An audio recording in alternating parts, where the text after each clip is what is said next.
A black hole. An inescapable part of the underworld where even Nico D'Angelo couldn't go. Why hadn't Percy thought of this before? He'd been on the very edge of that place. He still had nightmares about it. Tartarus, he guessed. The deepest part of the underworld. Nico nodded. They pulled me into the pit, Percy. The things I saw down there. His voice broke. Hazel pursed her lips. No mortal has ever been to Tartarus, she explained. At least, no one has ever gone in and returned alive. It's the maximum security prison of Hades, where the old titans and their other enemies of the gods are bound. It's where all the monsters go when they die on Earth. Well, no one knows exactly what it's like. Her eyes drifted to her brother. The rest of her thought didn't need to be spoken. No one except Nico. Hazel handed him his black sword. Nico leaned on it like it was an old man's cane. Now I can understand why Hades hasn't been able to close the doors, he said. Even the gods don't go into Tartarus. Even the god of death, Thanatos himself, wouldn't go near that place.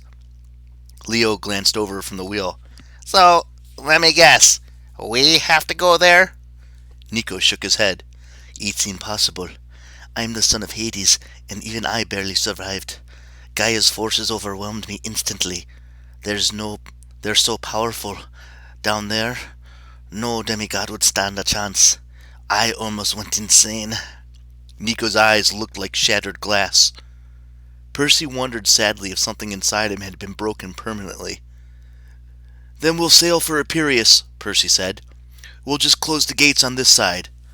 I wish it were that easy, Nico said. The doors would have to be controlled on both sides to be closed.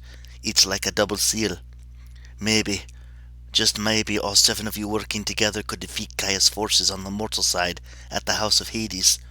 But unless you had a team fighting simultaneously on the Tartarus side, a team powerful enough to defeat a legion of monsters in their home territory. There has to be a way, Jason said. Nobody volunteered any brilliant ideas. Percy thought his stomach was sinking. Then he realized the entire ship was descending towards a big building like a palace. Annabeth. Nico's news was so horrible, Percy had momentarily forgotten that she was in danger, which made him feel incredibly guilty. We'll have to figure out the Tartarus problem later, he said. Is that the Emmanuel building?